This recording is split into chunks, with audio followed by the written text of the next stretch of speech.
My name is Timothy Wayne Caudill. We're in Perry County, just outside of Hazard, about 20 miles, Kentucky. We're just camping out, spending the weekend, hanging out around the fire and fixing bacon and coffee, fried bread a little bit. The camp's probably around 1760, I guess, to 1777, maybe a little later than that. I'm not exactly sure about what all the history is of it, but that's pretty much along what I've got. Primitive camping all the way, yep. I got my flintlock rifle, 50 caliber, custom built, Charlie Wallingford, Boone County, Kentucky, and then everything else pretty much like what you see, tin pots and starting you far from scratch with a flint and steel, the whole 9 yards. I try to portray best I can about an eastern woodland hunter. You know, somebody that got off the ship up around Virginia and stuff, come in. You had the buckle shoes with the stockings and knee breeches and wool coats and jackets, and you just used them till they wore off your body, and then you adapted to what the Indians had. From just like I've got boots on here with the deerskin leggings. I've still got stockings on under them with knee breeches, and through the summer months you can wear a loincloth, which is a little more better, but once it turns cold I turn to a little bit of either wool pants or linen pants with stockings, and then with the linen shirts or linsey woolsey, and go into the linen waistcoat and go from there.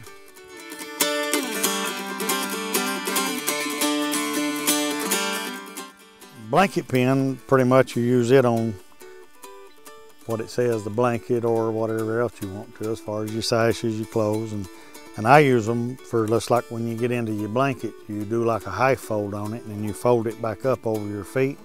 You put that on it to keep it where it keeps like 3 layers of wool over your feet. And when it's real cold, I wear like wool socks and a boggin and maybe a pair of mittens even to bed. But most of the time I don't need them, but sometimes I do. Yes, it gets bad cold.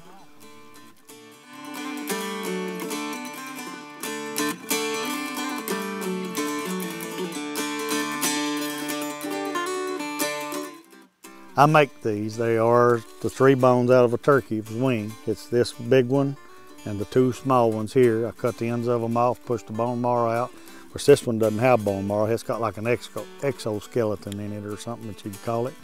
And you take a screwdriver or something or a file and reach in there and clean this one out. And then these 2 just have bone marrow.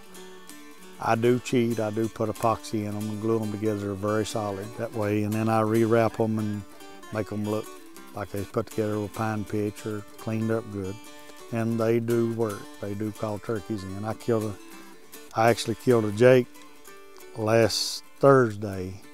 Had 5 of them came in and 3 of them were gobbling, and that's almost unheard of for fall of the year. But it was killer. And I'll try to demonstrate if I don't mess it up. So.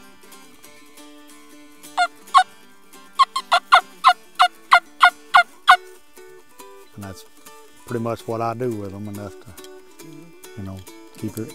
Yep, and I try to make it either loud or slow enough, you know, to change the tone on it where I can call them in, make it sound believable to them, I guess. And one of the best things I can do is when we're out turkey hunting, if you can find a bunch of them, is bust them up, and then the last place you've seen them is go sit down, and the very last place you see them and just sit down and wait, and they'll start doing like a kiki run, and you just start mocking them and they'll come right back, enough to maybe get you a shot.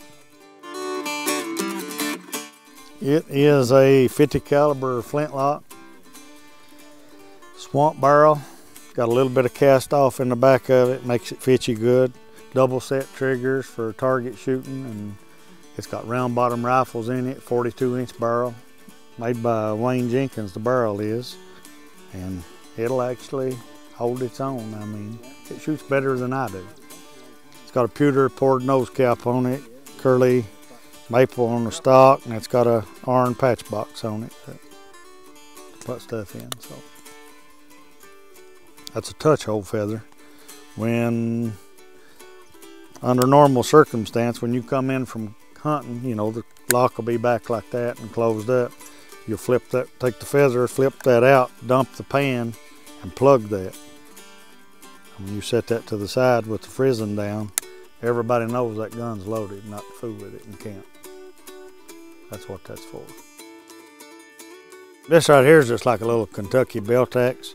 You can do stuff with it as far as like busting kin line and stuff like that. And it's made more to take game apart to me, like cutting out through the breastbone and cut the legs off like squirrels and turkey legs and stuff like that. You can use a knife for so much, but they'll get dull quick and it saves a lot on them. That's a ball starter. It makes it easy. It's like a quick load for a modern gun in its own sense. It's once you shoot the gun empty, and it basically makes it where all you do is put powder back in, set that over top the barrel, and take another home to where you're ready to go again fast.